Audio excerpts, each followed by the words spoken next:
Karim Tabou enfin libéré par la justice. Procès de Mayedine Takout. Chronique d'une journée mouvementée au tribunal. Les chiffres exorbitants de l'affaire Mayedine Takout.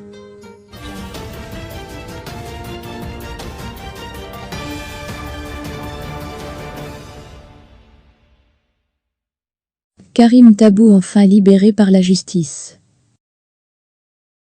Coup de théâtre, ce jeudi à la cour d'Alger. Cette haute instance judiciaire vient d'accepter de remettre en liberté l'opposant et le militant Karim Tabou, qui croupissait en prison depuis le 11 septembre 2019.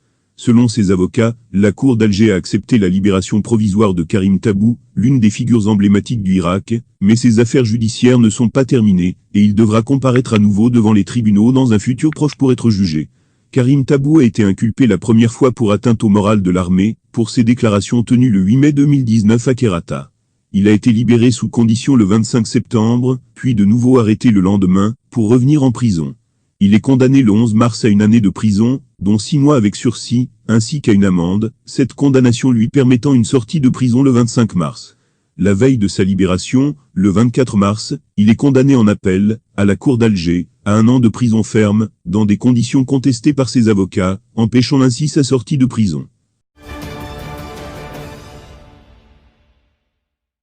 Interrompu, le procès de Mayedine Takout reprendra le 6 juillet. Chronique d'une journée mouvementée au tribunal. Le procès de Mayedine Takout, Ahmedou Yahya, Sellal et d'autres anciens ministres, portant sur des malversations dans le transport universitaire et le montage automobile, s'est ouvert, hier, avant d'être finalement renvoyé au 6 juillet prochain. Le tribunal de Sidi Mamed près la cour d'Alger, qui devait ouvrir le procès du patron du groupe TMC, Takout Manufacturing Company, Mayedine Takout, juste après avoir rendu son verdict concernant le procès de l'homme d'affaires Ali Haddad, n'entamera finalement son audience que lundi prochain. Une décision prise après une journée marathon partagée entre un incident à l'audience, qui a provoqué le retrait des avocats, et une guerre de procédure après le retour des robes noires. C'est vers midi, que les prévenus font leur entrée dans la salle d'audience. 19 d'une soixantaine mises en cause, dans ce dossier sont en détention. Pour la famille Takout, il s'agit notamment du principal accusé Mayedine Takout, un de ses frères et son fils.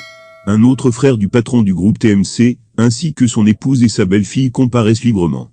Les deux ex-premiers ministres, Ahmedou Yahya et Abdelmalek Sellal, les ex-ministres de l'Industrie, Abdesalam Bouchouareb, en fuite à l'étranger, et Youssef Yousfi, des Travaux publics, Abdelghaniza Alané Margoul, et l'ex-wali de Skikda, Ben Mansour, ainsi que de nombreux cadres dirigeants de l'ONU, Office national des œuvres universitaires, et de l'ETUSA, entreprise de transport urbain et suburbain d'Alger, sont également prévenus dans ce dossier.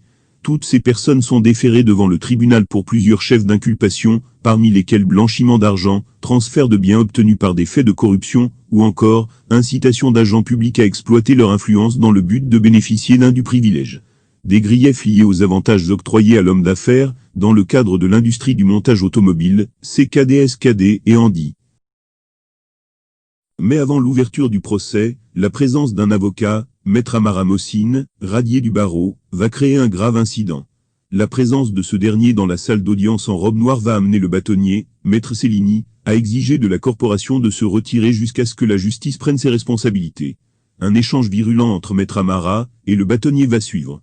Maître Amara, connu pour avoir déjà été à l'origine de plusieurs incidents du genre, ne va pas se gêner pour critiquer le bâtonnier et ses confrères, allant jusqu'à dire aux prévenus « ce sont des chasseurs de primes ».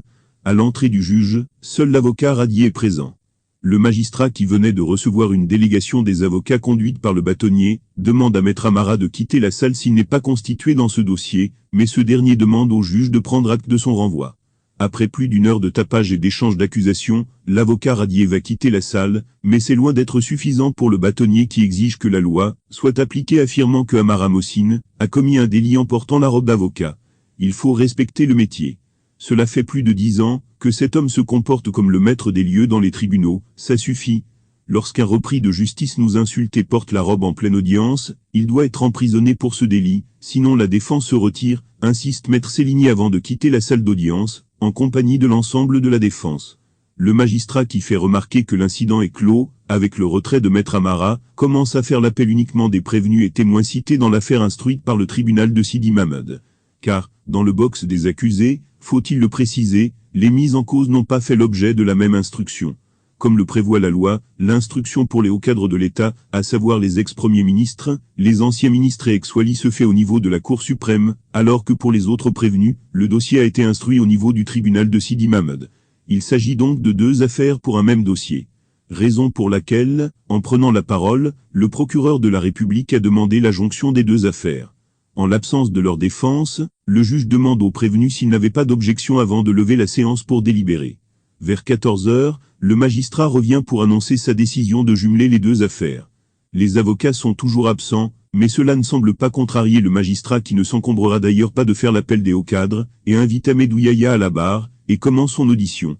Le tribunal veut vous entendre sur 2 points seulement, la résolution que vous avez signée pour le montage automobile, et la liste des 5+5 concernant les opérateurs choisis, dit le magistrat avant d'enchaîner. Vous pouvez également nous éclairer sur le mouvement de votre compte qui contient les 30 milliards de centimes. À l'aise, comme à son accoutumée, l'ex-premier ministre prend la parole. Il commence par rappeler au juge qu'il a déjà été condamné pour les mêmes faits dans le premier procès du montage automobile, tenu en mars dernier, et dans le procès Sovac, il y a une dizaine de jours.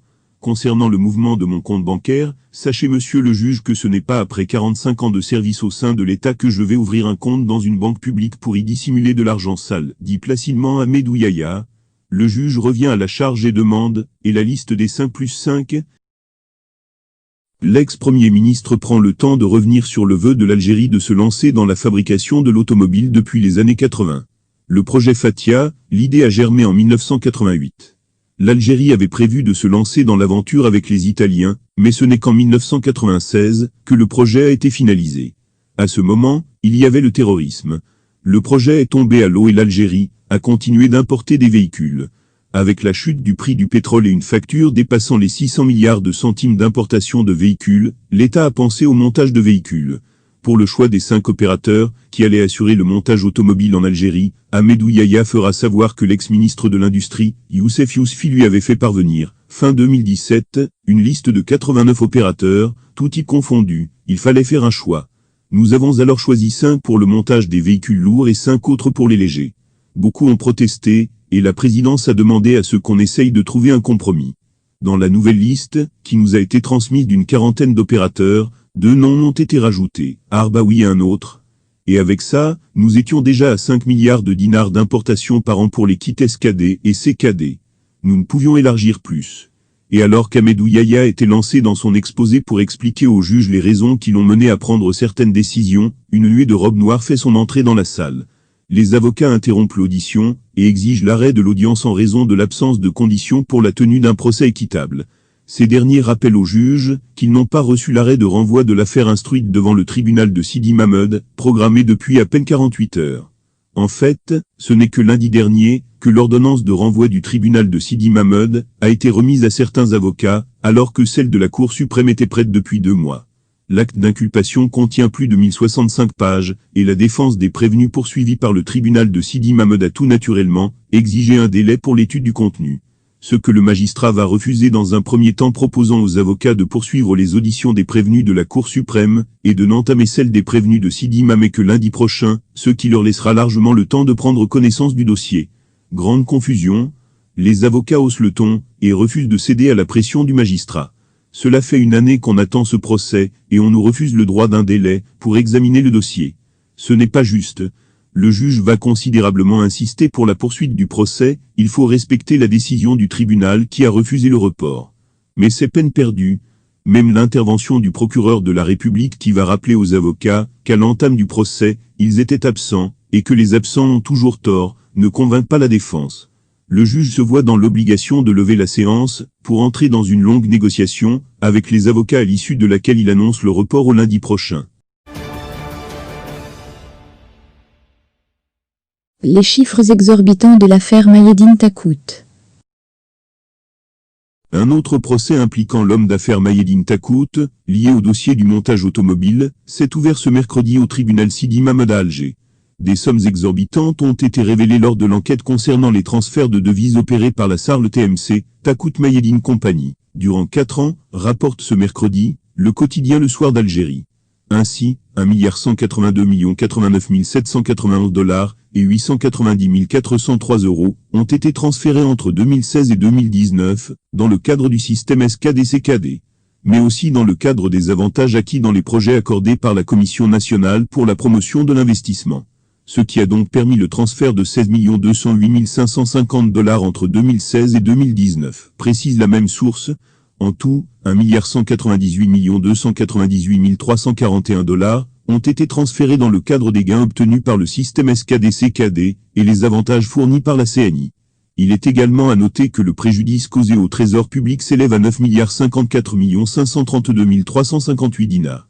Les dits transferts sont jugés illégaux, parce que les fonds ont été obtenus grâce à des avantages indus, mais aussi pour les privilèges accordés par d'anciens ministres et hauts responsables, dont Ahmed Yahya, qui sont également soupçonnés d'avoir perçu des pots de vin en retour.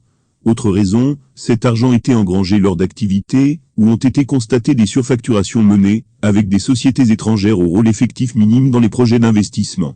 De ce fait, Mayedine Takout est aussi poursuivi pour blanchiment d'argent, souligne encore la même source. Abonnez-vous à notre chaîne. Cliquez sur la cloche pour rester au courant de l'actualité algérienne.